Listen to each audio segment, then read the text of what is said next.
Welcome to this will be episode 4 for me, which is cool.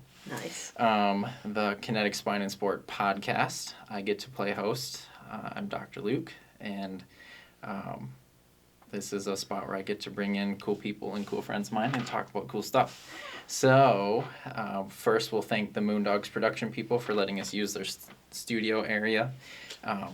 Again, this doesn't happen without them, so we appreciate that. And we'll get right into it. So this is Tia DuPont. Yes. I know Tia from a multitude of places, but she works for Community Ed, which we'll talk about a little bit. She is also a CrossFit coach / CrossFit athlete from time to time. Yeah. / overall fitness person. And she's one of my best friends, which makes this extra fun. Yeah. And I also roped her into a business networking group that I'm a part of so that I can have more friends there. So we overlap in a lot of spaces. And T and I kind of have a topic today. There you go. I can't be too much taller than you. Yeah, that's fair. But Tia and I talk through a lot of different topics just through us being us. And one resounding thing ends up being like relationship dynamics, interactions with people, how to work with people, how to work with kids, how to work with adults, how to work with ourself, because that counts. So that's our tentative topic for today, but we're also just going to see where our tangents go. So let's just start by you sharing, like, how did you get to Mankato? Because even though a lot of people think you're a local, which is my favorite joke, you're not. So how'd you get here? And I'm going to turn because we're just going to face each other. Yeah, so I got to Mankato. I came here for grad school. Short story. But we're going to make it longer because that's the fun part. Yep, and we have an hour, so we might as well fill it. Yeah. So I came home after applying for PT school. I spent my 4 years thinking, I want to be a physical therapist. When I didn't get in and I got waitlisted, they were like, yeah, we like you, but we have other applicants that are better, which going to my interviews is like, people were like, yeah, this is my third time interviewing. And I'm like, oh, okay. And then when I wasn't super disappointed, I was like, I probably don't need to spend another $600 applying to PT schools. Yeah. So I came home, worked in my local pool. Mm-hmm. So, and then I kind of thought about what it is that I wanted to do with my life, and I really loved my ex-phys class. And I was like, I can get my master's in exercise physiology and put off the real world for a little bit longer, because I don't know what I want to do yet. And so then, looking back, it was not the wisest choice to only apply for the MSU ex-phys program, but I got in, so it worked out. 1 for 1. Yep. Put all my eggs in that basket, and that it worked out. It's funny looking back on decisions and how they lead to where you're at in life. And I wasn't sure if coming to Mankato was the best option for me, but I absolutely love that I came here and that I'm going to be staying here. I have absolutely no intentions of leaving. So then I can just start having people believe that I'm just from Mankato. We're halfway there. Yeah. Yeah. It is cool. I was talking with a patient about this this morning, and I'm probably going to say that phrase 100 times on this podcast now that I think about it. That's just going to be your phrase. That's just going to be my phrase. But they were talking to me about, like, they usually leave Mankato to go winter down south somewhere, which, sure, I don't blame you. Yeah. But just a change of plans happened, and, you know, where most people, like, get frustrated that plans change. This lady's comment was, well, it happened for a reason. We don't know what the reason is yet, but, like, we're going to be stuck here until December, so it is what it is, and we're just going to keep, like, chugging along. Yeah. And I was like, that's such a cool perspective to have on that, because we can plan as much as we want. Life also has its own plan and tends to have more power over that plan. And thinking through, like, right, how do we end up here? Like, there are probably a handful of things that, like, really shifted the direction for life, whether we knew it or not at the time. And, like, I had one of those. It was a year before I moved down here. One of my friends that works as a chiropractor at the VA called me and said, hey, our team is going to be posting a position soon. And your name popped up. And I've always wanted to work in a hospital setting. And that's one of the few spaces you could do that. And I was like, cool. I'm going to get my resume ready. I'm going to reach out to all the people I know. It was down in Iowa. Not that I wanted to go back to Iowa. But, you know, hey, it is what it is. Yeah. And I went so far. It was, man, I want to say she called me like July 7th. And the only reason I remember this is it was right around my birthday. Yep. And I was like, okay, I'm going to spend this whole week prepping for this application. My birthday was the 14th, which was like that Sunday or whatever. So I actually drove down to Iowa just to go look at, like, the VA facility, to go check out their satellite clinics that they were having, because that's a part of that position. And met with her, and she kind of showed me everything, and I was really trying to process, like, oh my gosh, I might move to Iowa. Like, let me rephrase, I might move back to Iowa, which is even wilder as a Minnesota person. I was like, man, I might move back to Iowa. I might live in, like, a tiny town of, like, 100 people, because that's where some of their outreach clinics are. And I was like, man, what is life going to look like? Like, that's wild. But, like, I might actually do this. And I came back up to Mankato. I spent the night at my best friend's house and kind of told him, like, tomorrow I'm going to wake up and I'm going to submit my application. I'm just going to do it. I'm ahead of the game. They, like, just opened the application. I think it was Friday. And on the thing it said it's going to be up there for weeks. So I was like, all right, I'm going to get my application in within, like, 3 days. That's really good for me as a procrastinator. Yeah. Right. And I get up Monday. I go for, or Sunday or Monday, I go for a nice, like, morning run through Mankato, which I didn't get to do at the time because I was living in the cities. I got home. I told them how good I felt about things. I ran around Turtle Lot because that was my, like, landmark. Yeah.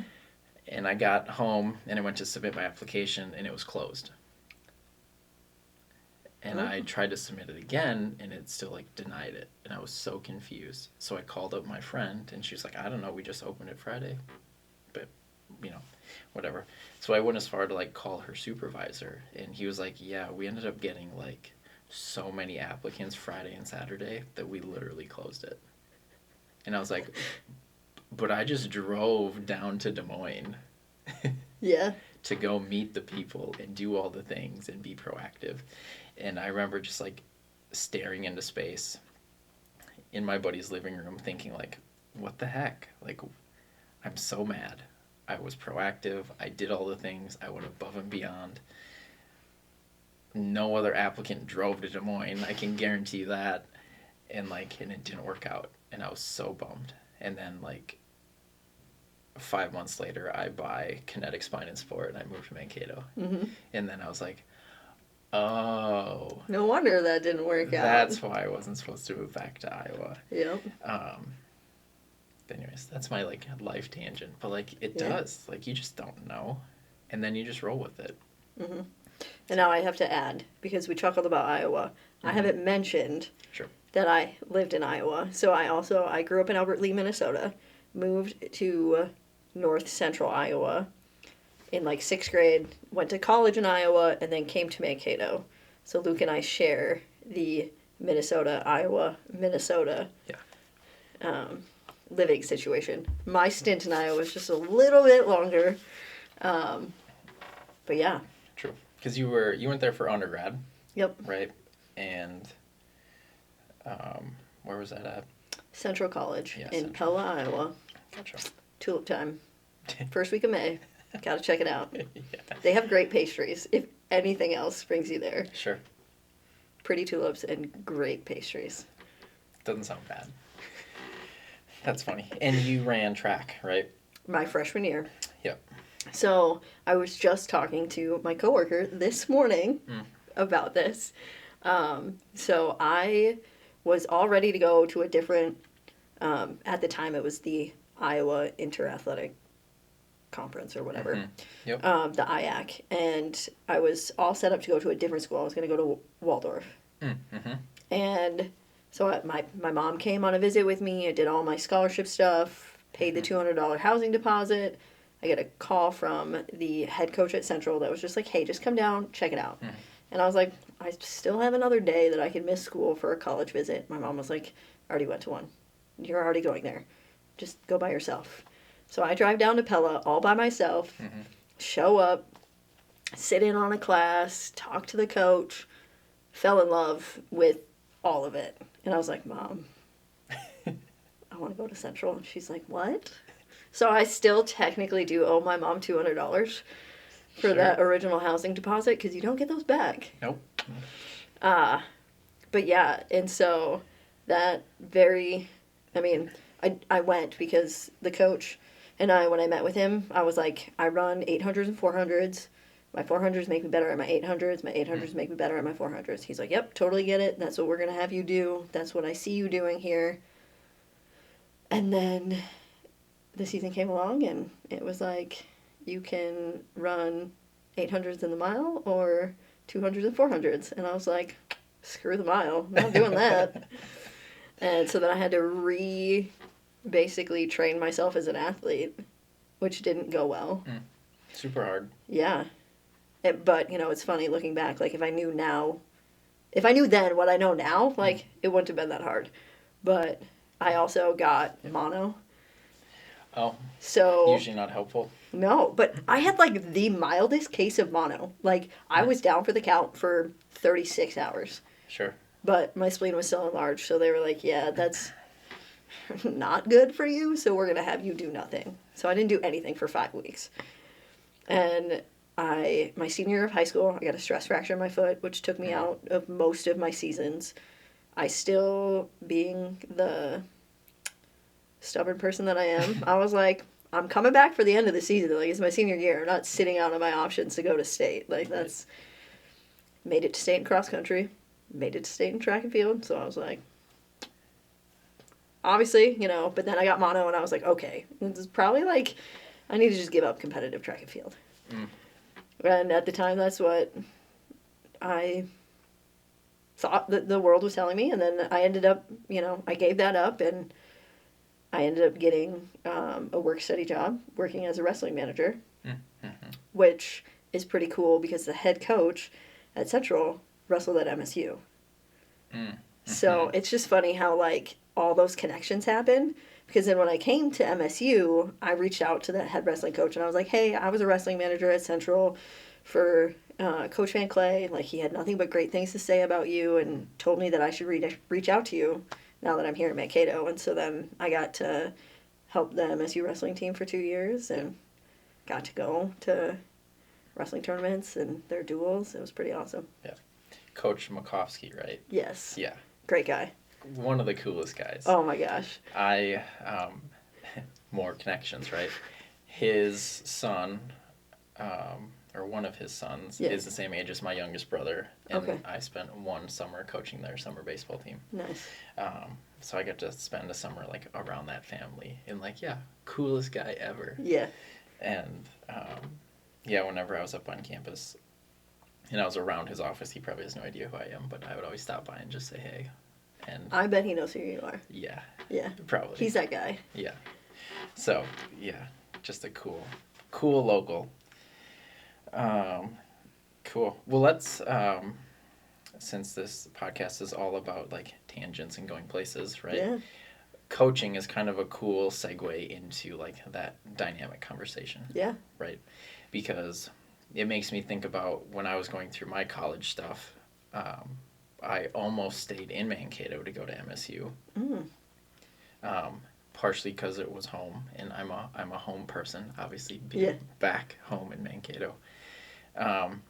But they had all the stuff. They had a good program. They had good coaches. Like they did all the things that made it seem like, yeah, I'm just gonna stay here and go to Mankato.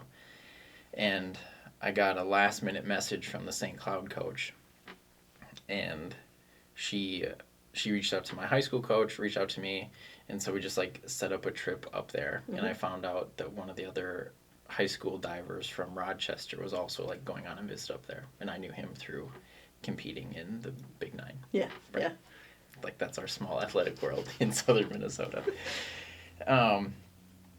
And still like went up there with no expectations of thinking, I'm probably gonna go to Mankato.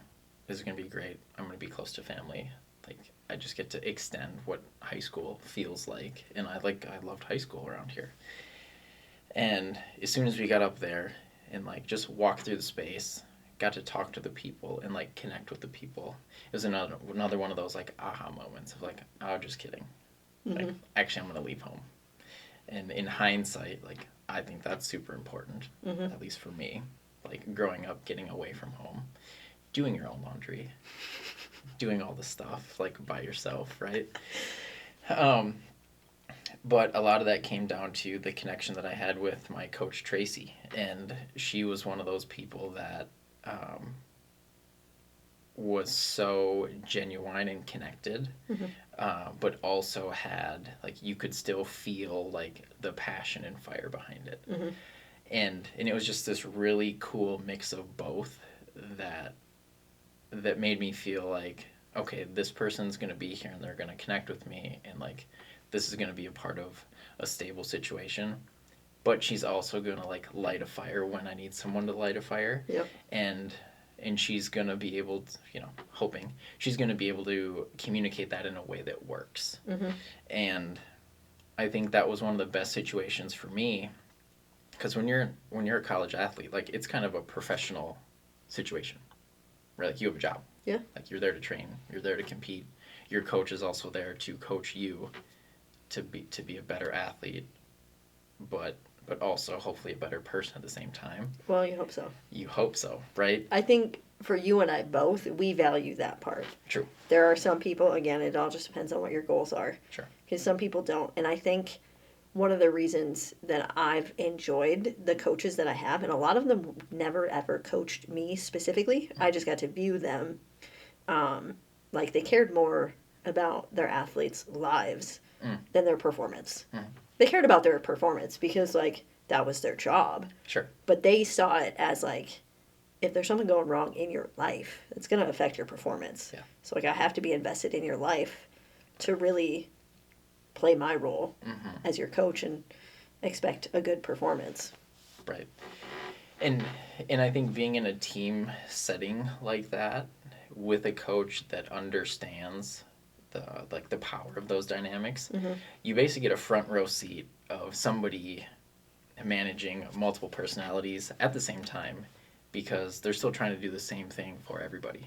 They want everybody to get better, perform better, and also just be a better person. And I think at that age, it's probably hard to be aware of that. Yeah. Where it's like if Tracy told me something or communicated a message to me, and then she turned and communicated the same message to Chris, but in a very different way, immature Luke would have been like, well, why did you say it to him that way, and why did you say it to me that way? Yep. Right? Like, why can't it be the same? Yeah. Why can't it be fair? And it took me a long time to figure out, like, oh, we're just different people. being like, we need different things in order to receive the same message, to then like do the same action, but it has to be in a different way. Yep. Yeah. So I think like that was one of my first like big exposures to, and just having the awareness, like see how that dynamic plays out. Yep. Because then that translates into everything. Yeah. Because like nobody in your life is exactly the same. And in all reality, you're not even exactly the same when it comes to whatever relationship you're in. Sure. Like, there are so many facets to every person. And, like, depending on who you're with brings out different things. And so it's so fascinating just to think about, like, how interactions happen. But then some of the things, like, that we talk about, so, like, just based on our previous experiences in life, like, you are a recovering people pleaser. Doing a good job. I'm trying. You're saying no to more stuff, which is good. Same it's a step. way. Yep. It's a step. Yep. But like that's never been anything that like I've done, and I think a lot of it is just because I never had anybody to please.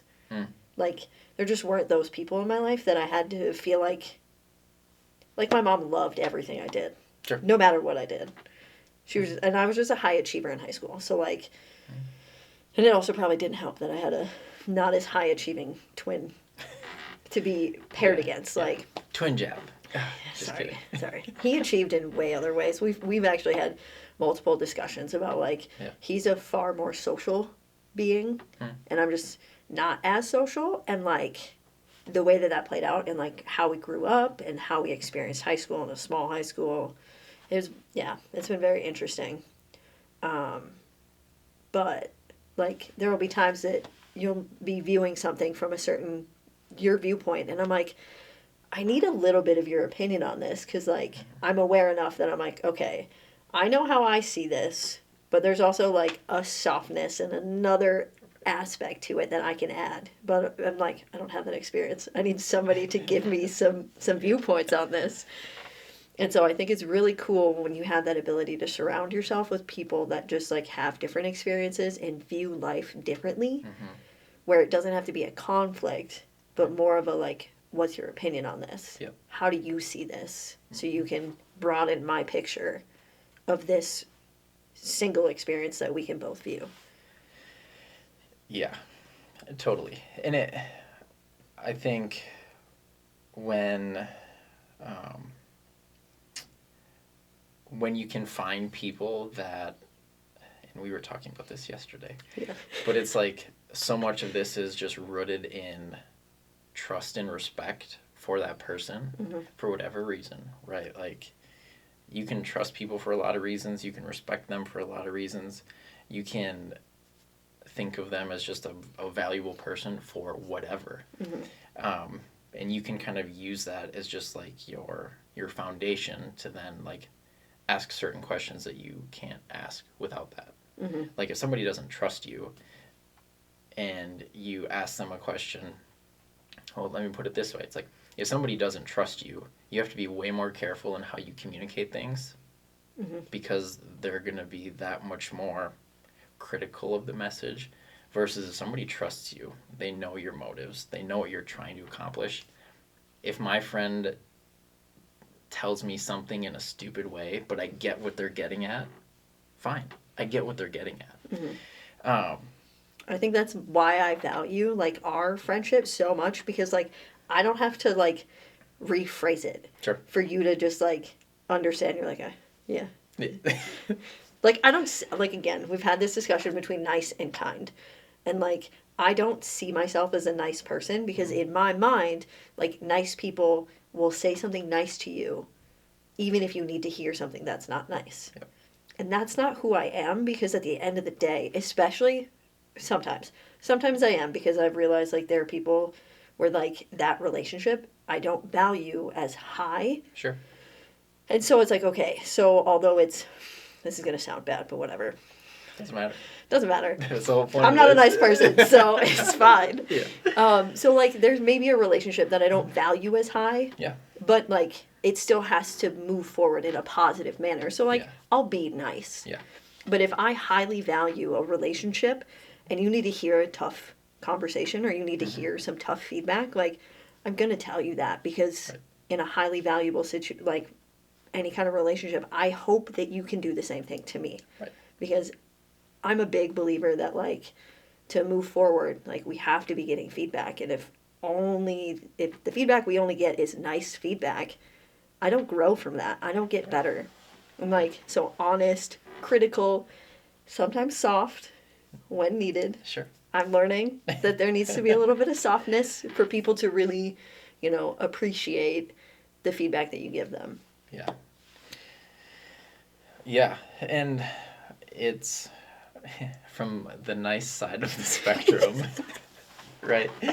Um, it's also been really, it's been really helpful for me to have a perspective from someone that has no problem being like black and white about it. Mm-hmm. Because in my brain, things can still be black and white, but I just tend to put way more energy into, right, like the softness that comes out of whatever situation is going on. Mm-hmm. And what's hard about that is that can take so much energy. Mm-hmm. Where if I'm like, ooh, I need to really be careful with how I say this because this person is used to me just being nice and soft all the time. But I feel like, hey, this is not a scenario where nice and soft is like the answer. Mm-hmm. Like, that's right, like that's the skill part on my end of like, not how can I sharpen this message, right? Like, I'm not looking to poke and jab, but I'm trying to get across like, there is more to this than just a like, oh, that was fine. I am such a big believer that words matter. And like the other day, we were at work, a mistake was made, and my supervisor said, that's okay. And I was like, no, we can't say that. We can say it happens. Because it happens. For sure. I totally understand that. It happens. Yep. Happens to me all the time. I make mistakes, I forget stuff. It happens. But by saying it's okay, we're giving this message, whether that person takes it that way or not. There's a possibility that we're giving this message that, you know what, when you make a mistake, it's okay, I'll fix it. And like, this is a person that's in not necessarily a high leadership role, but in where we're supposed to be developing their leadership skills. And when you get that feedback and somebody fixes your mistake, what are we teaching that person in that moment? Sure. And it was like a small thing. So it wouldn't have been a huge deal to be like, nope, that happens. Can you send this message? And can you send this information? Right. Rather than my supervisor being like, oh, no, it's okay. I have it. I'll take care of it. And I'm just like, man, it's not my position because they're my supervisor. So like they get to say.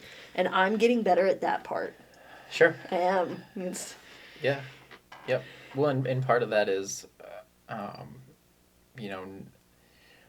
knowing the boundaries of like that space, right? Like, is it your space to make that statement? Is it not your space to make it?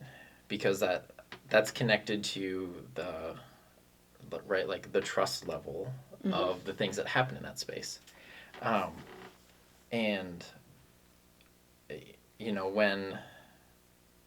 when things are brushed off like that, regardless of the scenario, right? Because you can take the details out of that. Yeah. It can be a coworker. It can be a spouse. It can be a friend. It could be literally anything. It could be yourself. Yeah. Literally yourself. Yeah. Words also matter to yourself. But when you just like brush past it and like skip to a solution that's outside of that person, then like all of a sudden you're deleting an opportunity to learn at the end of the day. Yep. And that may seem so like simple and mundane, but it's like going through that process is the only way for that person to get better. And the getting better process sure doesn't feel great. No. Like, go to the gym and work out hard to get better health. Cool. Might feel awful some days, right? Like, work hard on a hard project at work that like you don't want to do but you know you need to do, like also uncomfortable, right? start a podcast after saying you're going to start a podcast 2 years later and now be organized. There's uncomfortable moments with like all of it, but that's just a piece of the equation to like get you to the other end of it. Yep. And I think that ties back into like the softness versus firmness, where like there are some people that in order to get through a learning opportunity, like it has to feel soft enough for them to be comfortable. Yes. And so, oh man, that's a tough one. Yeah. Because like I supervise employees that instruct and have to eventually get feedback. I'm now in a position where I can actually do that.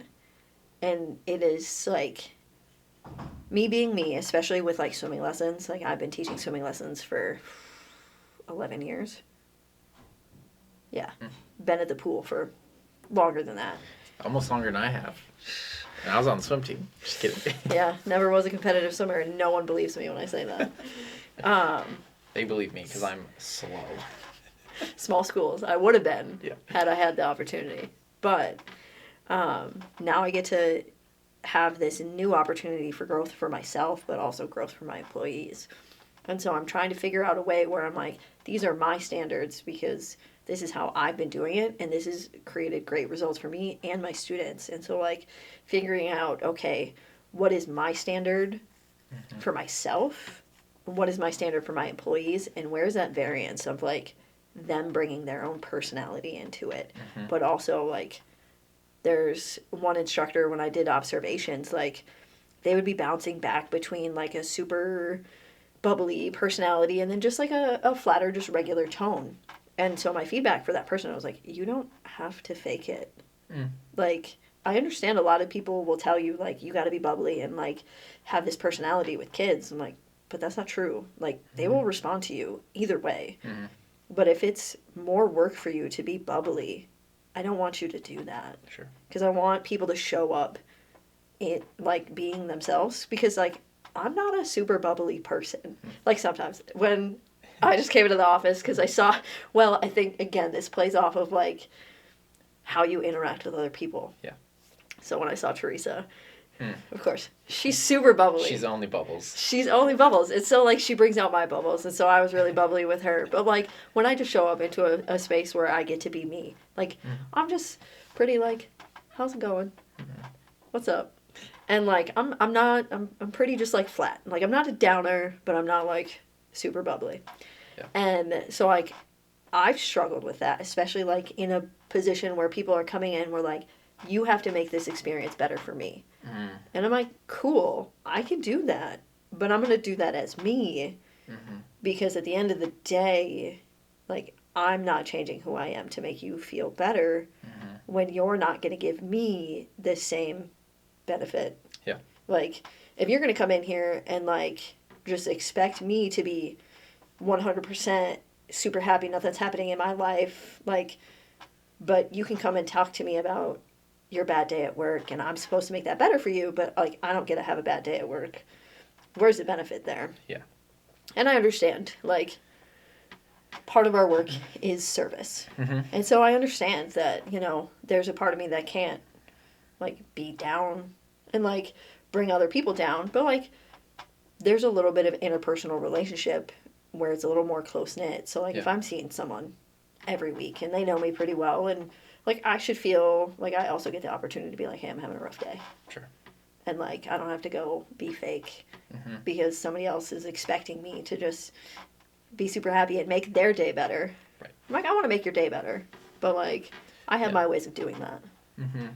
And so it's just, like, again, there's people that can just say, no, that's not right.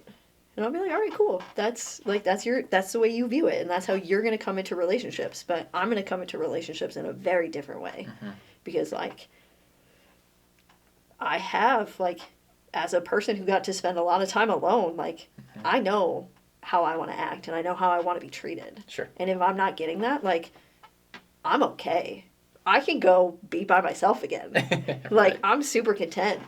I mean, like, that's why I was single for 10 years. Right. Like, super content. Wasn't gonna settle for anything that wasn't what I wanted. Right. And so, yeah. Yeah, it gets tricky, right? Where like part of your job is to provide a service that then provides a experience. yeah. So there's like, I don't want to say it's a gray area, but like when that's a part of your job, you have to lean a certain way. Mm-hmm. Because at the end of the day, our job, right? We can kind of look at it the same. It's Yep. like our job is to be impactful and effective. Yep. If people come into my clinic and because of my attitude or personality or whatever, if that gets in the way of the patient not getting better, then to an extent, like I'm not being successful in my job. Yes. Now, do I think it's solely my responsibility? No. Yeah. But there's spaces where, again, we can lean one way or the other to try and be more effective and more impactful and then more successful, however you want to deem your success. Yep. And that's where you can, it's like, have I put on a front of having a better day than I'm actually having because I think that is going to help the people that I serve throughout the day have a better day? Sure. Yep. And am I okay with that? Sure. Because it's a time and place type of thing. Yeah, absolutely. Right? And I think the big catch, at least for me, is have I also been in situations where I don't have that face on and I can communicate to whether it's patients, my staff and coworkers, other people in my office space, friends, other people, where I can say, hey, not a good day today. Yep. And, hopefully not dump my bad day on you, but if you catch me in the right situation, I might. Yeah. Yeah. But we need that. Like, Yeah. so there's, again, it all just depends on, like, who those people are. But there are times where, like, you don't know. And, like, again, I'm caught in a weird position. Like, I've gotten feedback recently from persons unknown through people I do know. But, like, I don't know who they are. I don't know how I'm supposed to now change my interactions with people.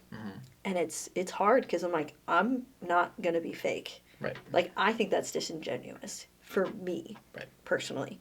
Like, some people are going to be like, hey, this is my coaching attitude. This is how I show up as a coach. And I'm like, that's awesome for you.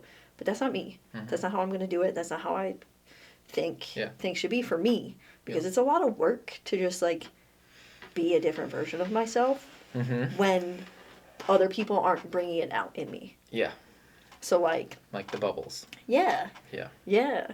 Like, when other people bring it out, like, it's not hard. Yeah. It's just, like, it feels genuine. Because that's the relationship that I have with that person. Yeah. But when I don't know what that is, and I don't know where I lie, it's just, like, it's very complicated. And it also is very hard for me as someone who's like, hey, I just want to have direct communication. So, like, I want to know where I stand. I want to know where you stand. And then where can we find this consensus of how we interact with each other? Yeah. And it's, like, it makes me think of when people compare, like, what's the Midwest life like compared to, like, what's East Coast life like? Yeah. Right? Yeah. Where, most of us can probably say, yeah, if you want people that are going to be like, yeah, it's fine, and that's nice. Passive-aggressive. Yeah. Passive-aggressive, passive nice, like, whatever you want to call it. Like, that is the culture of communication in a certain area. Versus if you want blunt feedback, move to New York. You know what I mean? Yeah. Like, what's interesting is it can be so embedded in certain cultures. Yes. Also embedded in, like, mini cultures. Like a team or a work circle or whatever.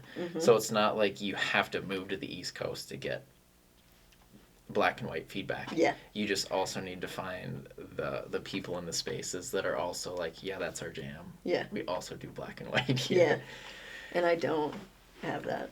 Yeah. But it's really cool. So although I don't have that, I do have people that are open to seeing my side. Mm-hmm. Because there are times where I'm like, hey, like, I understand that the way that came off was not ideal. But I need to figure out, like, I don't have another way of saying what I said. Yeah.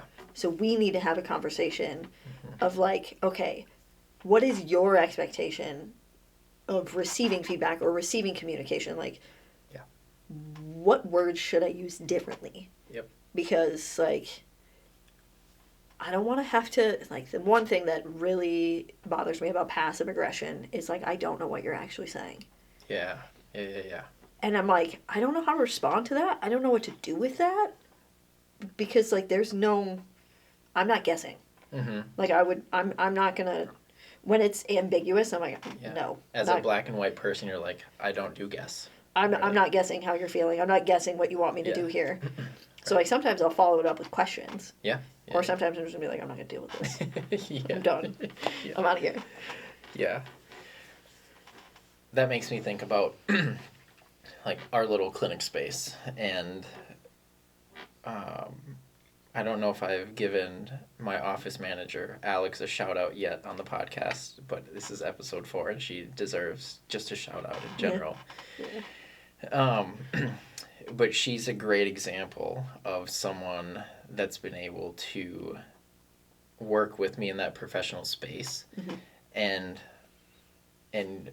allow me to part of, like, the team building stuff that we do is identifying what are we good at, what are we not good at, what do we need to get better at. And we had this come up in a meeting a couple months ago, working with Chris Langworthy. Yeah. Right? Yeah.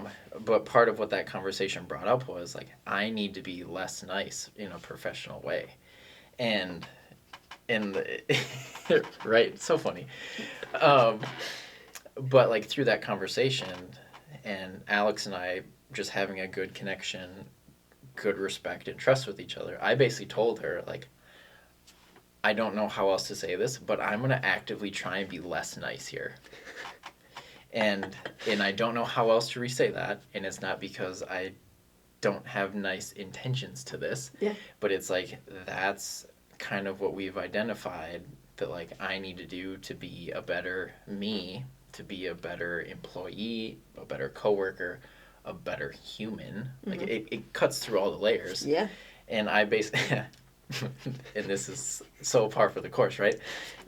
Me apologizing up front for having to be less nice. Yeah, like, I'm going to say I'm sorry now because I'm going to say things that are less nice than what I previously have, but I'm doing it on purpose. And the goal from that is doing it enough where you get better at it, and you can do it in a way with someone that trusts you, where they're not going to be offended by my new lack of niceness. Yeah. They're actually going to be the opposite and, like, appreciative. And she's given me really good feedback. This ties back into the feedback thing, where we've had other team meetings or worked on other stuff, or even just had days where we're managing stuff together, and she'll make just a short comment or statement along the lines of, like, hey, way to be more decisive, way to be more upfront, like, I know that you're addressing this, I know that that's also not your norm, and I just want, she just wants me to know that she sees that, and that, like, there's progress. Yeah, so there's I'm going to use the word manipulation. Yeah. Because, like, that's just a way, again, to manipulate the situation. You want to always reinforce the behavior that someone's trying to continue to make, especially if it's not their norm. Yeah. So, like, every time I have a student in my class who is doing something I asked them to do, I'm like, thank you for staying on the wall, or thank you for walking on the pool deck. Thank you for doing that. Right. So then they're recognized for good behavior, because a lot of students that are told, hey, I need you to do this, it's because it's considered bad behavior, and they're just constantly getting that negative feedback of, like, do better. Right. Not necessarily those words, but that's how it can feel. And so, like, reinforcing, giving those kids or those adults, that feedback of, like, hey, like, this is really good. Because I'm sure people were happy when you were giving them what they wanted Sure. at sacrifice of yourself. Yeah. But like you were making other people happy. So you're like, oh, like this is good. You had that positive feedback loop of Right. like, oh, when I do this, other people are happy.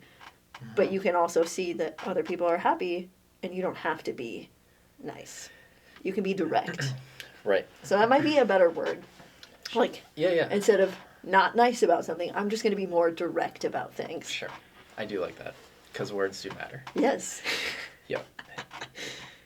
Yeah. So and for me, like the big part of that is how important it is to have that intentional space in an intentional relationship, whatever the setting is for that, because I am way less afraid to make a mistake. Like we're all afraid to make mistakes, Oh, yeah. right?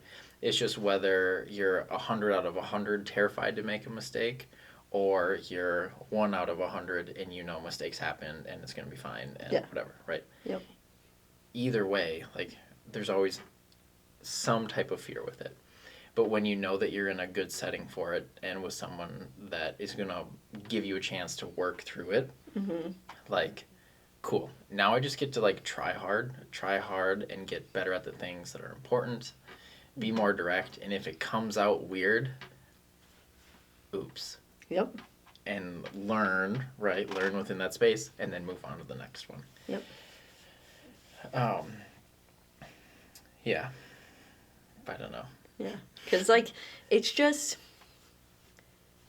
when you are trying to be more direct, just in general, because there's so much emphasis on, like, making sure we make other people feel good, which is important and valuable. Yeah. But there are times where I'm not in charge of your feelings.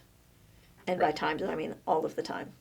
Because I can influence your feelings, absolutely. Yep. But I am not in charge of your feelings. Yeah. And at the end of the day, if you, especially as an adult, because as children, that's the amount of gentle parenting I get to do during swimming lessons is wild.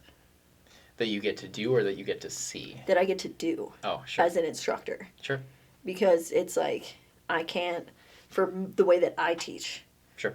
Like, my goal is to get students to be independent. So that is a boundary of, like, when you have the ability to do stuff on your own, you are going to do it on your own. I'm not going to hold on to you. I'm not going to help you in that way. Because at the end of the day, it doesn't get you better. Right. Yep. The only way to build independence is to do things independently. And so I have students that it's like, well, if you're not going to participate because you don't want to do it by yourself, you get to sit out. You don't get to be in the water. You don't get to do anything. And so I understand that it's not always as effective as I would like it to be because that's not how they're parented. Yeah. And so, like, it doesn't work. But the more that I do that and the more I make that my expectation, that's how they approach and are used to swimming lessons. And so for some students, I have to remind, because we have different instructors that work with different students sometimes with our swimming lessons, depending on who's available. And just reminding them, I was like, all right, these are the expectations for these students, because this is what I know they're capable of. Sure. And this is what our expectation of what they do here is. Because at the end of the day, it's not whether or not they enjoyed swimming lessons, it's whether or not they got better at swimming. We want them to enjoy swimming lessons, but if their actions are leading to them not enjoying swimming lessons, that is on that student. As long as we're clear on what our expectations are. If we're not clear, then that's on us. We need to make sure we clean that up. Yeah. But we have to be clear on what our expectations are. And if somebody doesn't follow those, this is what's going to happen. Yeah, it's okay letting go of that responsibility when you realize, like, oh, that's not our job. Our job here is to, like, provide an opportunity and do the stuff. And if someone is going to just simply choose not to do their part, then, like, yeah, naturally we probably all feel bad of, like, dang, I wish that would have worked out with that student, or dang, I wish that would have worked out with that adult or parent or whatever. Like, we still are hopeful and wishful. Yep. But this is probably where I'm better at being less nice, is I can recognize when it's someone else's responsibility. Yes. And and that's okay, because if you carry the responsibility of everybody else, like, good luck. Like, that sounds like Sounds very unpleasant. yeah, a heavy life to live, and just, yeah. And that what's interesting, like, through my experiences, like, there was a big difference for me. I spent one winter, spring coaching boys high school diving, which, because our team was so young, was boys like middle school diving. I think 90% of my team was 6th grade, 7th grade, and 8th grade, with a couple, one or two older kids. And then the very next season went up and coached at MSU and coached collegiate women at a high level. And, you know, I feel like when I was working with the high school boys, like, they're just going to show up and they're going to be boys. And that's okay. And they're probably not going to be able to give me great feedback. But I'm going to have to rely on their parents on whether this is going well or not. Yep. Right? Like, yes, are they having a good time? That's important. But, like, also, do you feel like they're learning skills, they're behaving better, they're, you know, all the facets, all attaching all life facets to it, right? Yep. And then flip to coaching the women's team the next year, where I don't really get to communicate with their parents much, not directly, maybe indirectly. But what was cool for me was to see, like, that maturity spectrum, I guess, where I had some just really, really cool young women that were able to say, hey, this is how my coach coached me in the past. These are the dynamics I liked and what I didn't like. Hey, this is the type of parent that my mom was. This is what life was like growing up as a kid. Hey, this is what my dad is like. And it was really cool to me being on, like, the receiving end of them, like, showing how smart that is. Yeah. Right? And I think, like, when I was 18 years old, like, what did I think of my parents? My parents are cool. Like, you know, like, it's you hard. have cool parents. Yeah, but it's like, I don't think I had the depth of understanding with relationship stuff that younger people do, at least that age group. And I think part of that is, like, how maybe it's over normalized, but, like, people talk about relationship stuff all the time now, and they talk about, like, like, it's one of those topics that's, like, risen to the top for a lot of things, which has its pluses and minuses, right? But it's cool to see it come out in a good way, where people are showing, like, awareness, maturity. They can identify things. They maybe don't have the skills to navigate it, but they can at least, like, put more information on the table so that we can work on it together. Yeah. So, knowing what I know about your family, and I think it's a good thing that you didn't know those things. Sure. Because most people can tell you those things out of dysfunction. And they see it out of dysfunction. Sure. Because it's like, this is a negative experience. I didn't like this. Because, like, I bet you could talk about all the awesome things you liked about your parents. Sure. And all the cool things that your parents did for you. Yeah, it's the same thing. It's just the other side of the spectrum. Sure. Because sure. your family was not dysfunctional. Sure. In ways that other families are, like, highly dysfunctional. I'm not saying, like, you had the perfect family, because I don't know all the dynamics. Yeah, but there's like, no such thing. There is no perfect family. No. But, like, in the grand scheme of things, like, I mean, I grew up with a single mom who worked manual labor. So when I was in high school, like, she worked 30 minutes away and had to be to work by 7 a.m. So she was up and out of the house by 6:30. I lived 2 blocks away from my high school. You think I got up before 7:30? No. Because I also had it, so the way that my schedule was in high school, we had block scheduling. So I only had 4 classes a day. And we had A and B days.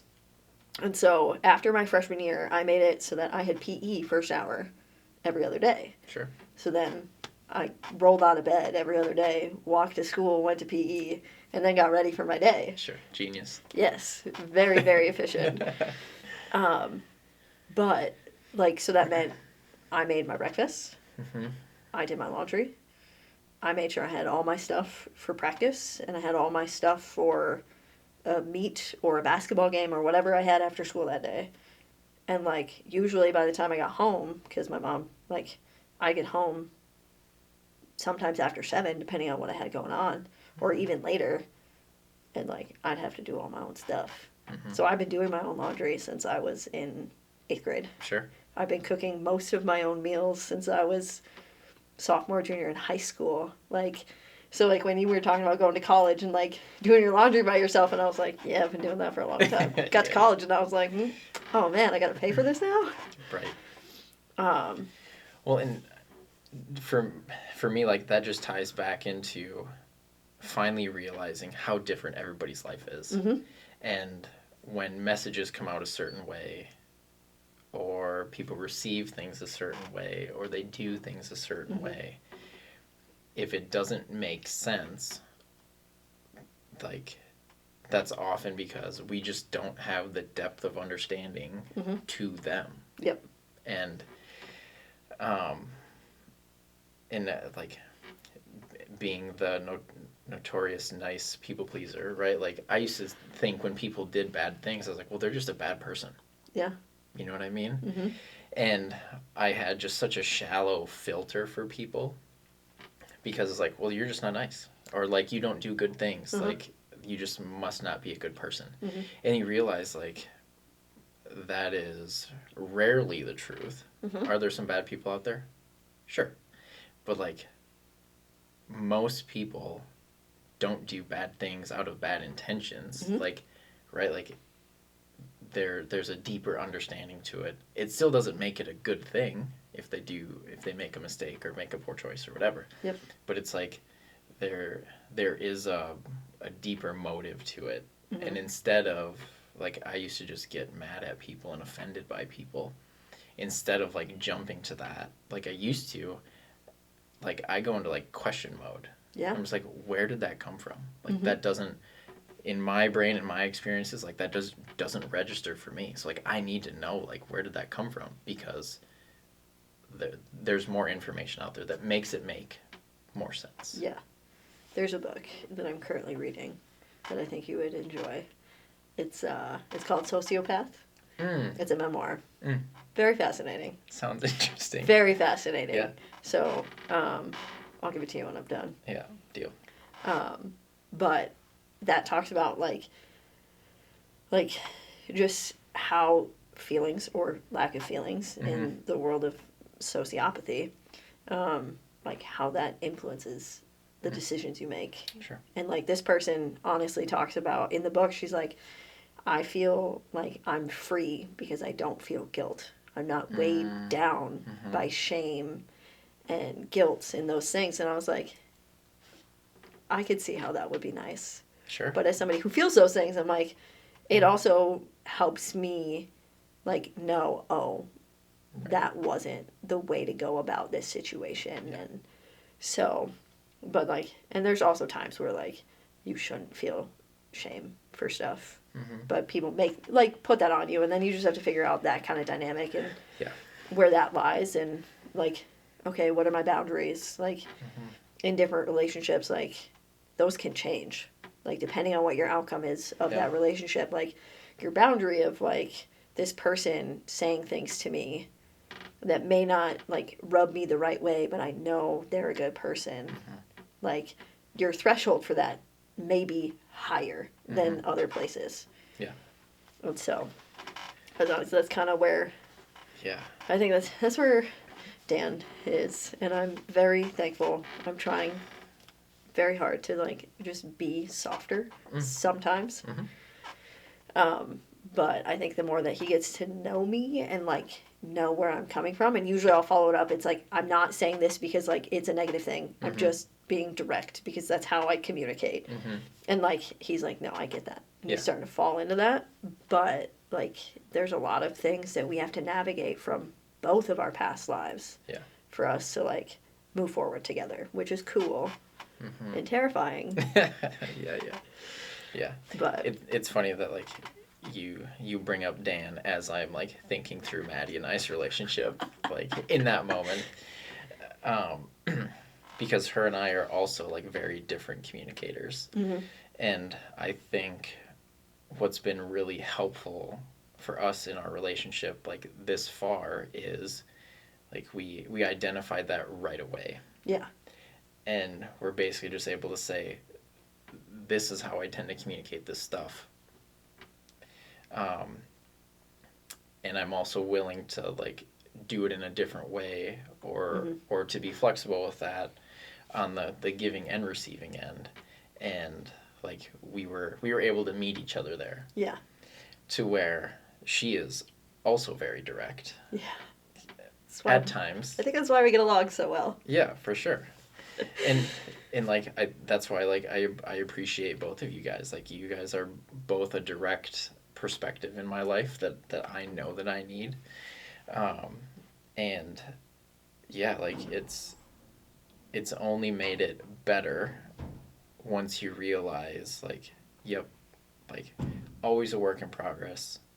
The messages are not always going to hit, and that's okay because like we understand our intentions and truly just like want good and better life for, you know, for your partner or your friend or, you know, yeah, however that person mixes in. Yeah, I think that was probably my biggest test in niceness when Maddie was very direct. Yeah, so direct that she said no when I asked her out at first. Ha, I need to throw that up there. You're too nice. Yeah, pretty much what she said. And I said, no, I'm not, which is such a funny response. And then to me, you're like, I'm going to show you fucking nice. Yeah, right. It's like, no. No, I can be not nice. Yeah. So, but it's good. It's like, and it ends up being fun when you like see it as a like building potential thing. Yeah. It just makes relationships and just stuff way more excited. Yeah. Like it's hard to see the world through Dan's eyes, but it's really cool because he just sees like the good. Mm-hmm. And I'm like, okay. But then there's also times where like when we only see the good and like that's where we're like, oh, like that's what people should be doing and that's what I'm expecting, and then that doesn't happen. It's like, all right, well, okay, let's have a real conversation about what should our real expectations be. Yeah. Because like I can't have you getting disappointed all the time by life. Because people didn't live up to these good expectations that you think people should live up to. Sure. Because at the end of the day, like not everybody's that good. And I tell them all the time, I'm like, you're a nicer person than I will ever be. Yep. And it's good because, like, I need that. Like, I need niceness to help me soften things sometimes. But I also think he needs my firmness so that way when, like, he has boundaries, like, he feels comfortable enforcing them. Yeah. Yep. And so it's so interesting, like, just how things work out in life. Yeah. And I don't think it's necessarily that opposites attract, but that, like, because, I mean, there are plenty of people who aren't opposites and find a partner that's very similar to them. Yeah. I think it all just depends on, like, what it is that you're looking for. And, like, I wouldn't want to date myself because, like, we would always be arguing. Sure. Like, because I'm a very stubborn person. I have my ways of doing stuff, like... And so, it's nice to have someone that's more flexible. Sure. But then it's nice for me to, like, also learn new things. Yeah. Like, how do you do this? There are some things where I'm like, I don't care. Like, the way I do it and the way that you do it, it doesn't matter. As long as it gets done. Yep. And, like, there will be plenty of things that I will learn from Dan. But there will be some things that I'm just like, I'm good. I'm okay with the way that I do it. Yeah, and it's being able to do it from like a respectful, connected, like caring space.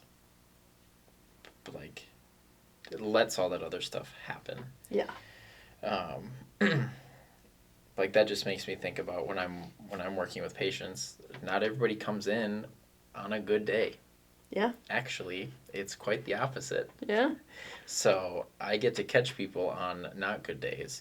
And when some people have a bad day, what I've learned is you can, blast them with rainbows and sunshine, and that works great for them because they need a pick-me-up person that's going to help them change that mood. I've also learned that if you hit the wrong person with rainbows and sunshine, you actually push them further away. And and that's really helped me learn how to live on the other side of that spectrum.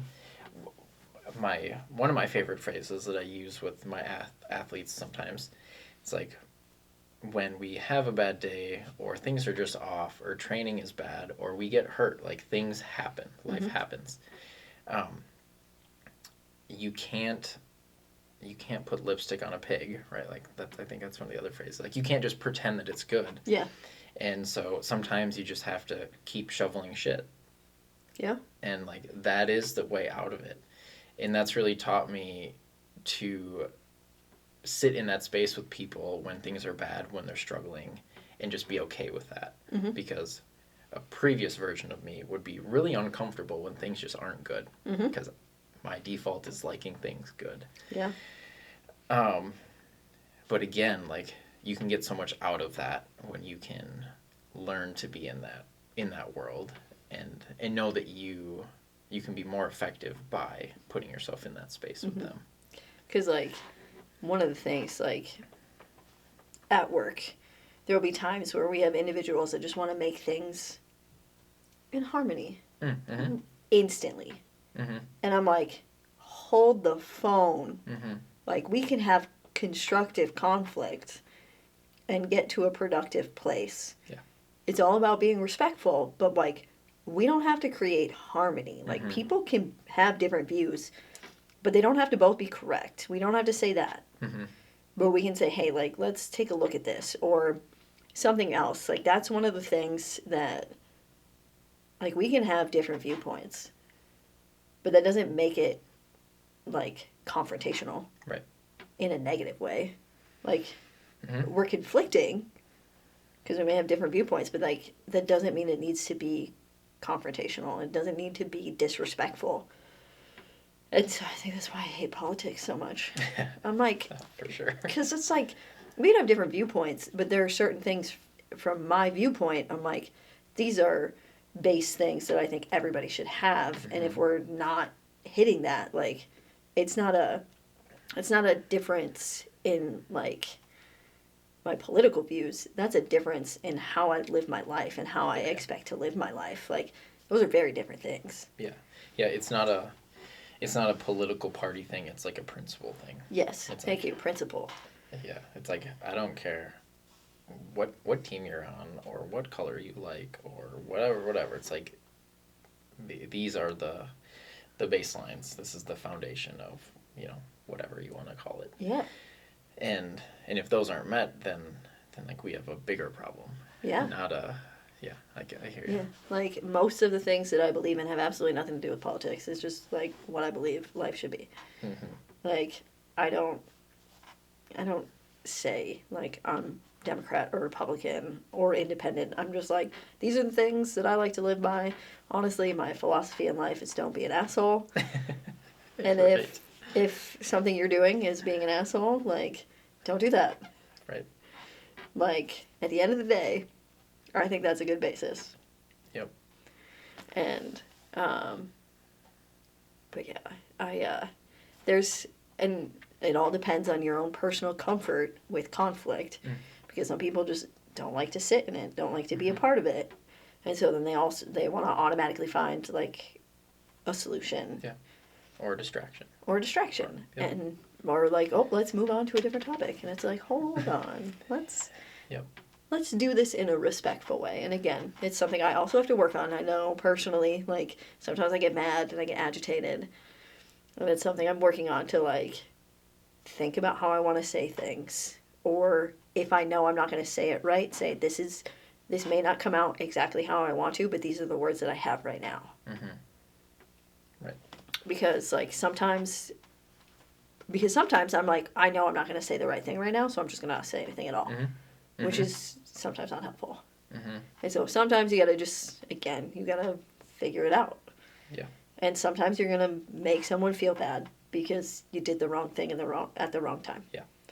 But at the end of the day, depending on how that relationship goes, like that person is gonna be like, hey, I know you didn't mean to do this. Yeah. You did. You acknowledge that you did that. And then you can come to some kind of agreement on like how we're gonna move forward. Right. Because people's feelings are gonna get hurt. Yeah. We just have to figure out how we can minimize recreating the same situation and having the same outcome. Right. Yep. Feelings are hard. Feelings are so hard because there are so many times where I'm like, feelings aren't involved. Like, I'm not a feelings person. Mm-hmm. Never in my life have I done the Myers-Briggs and gotten feelings as part of my thing. Sure. Not once. Not in middle school, not in high school, not in college, not even if I did it today. Right. Like, I've just always been a thinking person. Mm-hmm. And so there are times where I'm like, yes, I know my feelings are involved in other things, but like when it comes to a lot of my work, Mm-hmm. my feelings aren't involved in my decisions. Right. It's strategy. It's what's going to be the most efficient, what's going to be the most effective. Yeah. Not how I feel about it, because how I feel about it is irrelevant. Yep. It's People would argue that that's not true, and that's where I'm like, all right, cool, we have a difference of opinion here, but we need to find a middle ground. Otherwise, if we just keep arguing whether one of us is right or not, we're going to get nowhere. right. Feelings are similar to pain when I look at it like from my world, because like we can experience pain without anything like actually like being damaged or harm. Like pain can play simply a like defensive role in something. It can basically just get us to slow down so that we don't actually like injure and hurt ourselves. Feelings can be the same, right? Like feelings can also be protective. Yeah. Feelings can also be what I would say like more real and true. Like we can have rational feelings. We can also have irrational feelings, right? So like that's where my thinkingness takes me with that, where it's like, okay, I can like see the feelings that I have, but I want to try and figure out like which ones are accurate, present to what's going on. Mm-hmm. Are some of these feelings from a past experience that's similar, or am I feeling a certain way because I'm already having a bad day, and those feelings get projected. And like when I think through that stuff, it's not that we don't want to disregard all feelings, because feelings is part of what makes humans. Yes. Right? But it's like, can we just accurately put feelings in the places that they make the most sense? No, that's like a very logical approach to it, right? Yeah. Right? Which is It why speaks we to get me. along. Yeah. It speaks to me. But there's also people out there that would say like, we also can't over logicalize, is that a word? Intellectualize emotions and like feelings. And I'm okay with that. I can also say like some feelings just we can't make logical sense because they're not a conscious thought. Like they are a just like expressed thing from a place that we can't think from. In those times, I'm like, I gotta feel my feelings. Yeah. Because like there will be times where I'm like, I'll like try and think about it and like intellectualize and like, oh, I know where this is coming from. And then there are times where I'm like, I need to stop doing that and just feel my feelings. Mm-hmm. And just like I will be a lot of my deep thinking happens in my car, driving from wherever I am, because I'm usually by myself. And it's a lot of like, all right, we just gotta feel our feelings and just know that like that's okay. Mm-hmm. And so it helps me in times. So the hard part, I think, for me as a thinking person who is like, will rationalize my feelings a lot, is that sometimes, I mean, we've had this conversation before, where it feels like I have to change to match your feelings, but you're not expected to change to match my thinking. Mm-hmm. So like in a moment where I'm like, but I'm not going into this decision with my feelings. So I would appreciate if you would come into it with thinking. Like we're gonna take feelings out of it. Yeah. So that we're both on the same page, because in all reality, certain decisions don't require your feelings. Sure. They require a thought process. Sure. How you feel about the ending is going to be important, but we can't make decisions based on our feelings sometimes. Keyword sometimes. Yeah. I am aware. Comma, I am aware. Yeah. Yeah, for sure. What do we have for time? Oh. We're probably close to over-ish, which was expected. Yeah. Well, let's just wrap up with,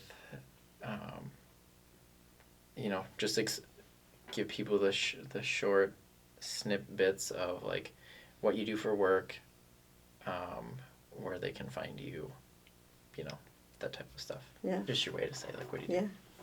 Yeah. Let's see here. The job that pays my bills is a recreation specialist with Mankato Community Education. I work mainly with youth and adult sports.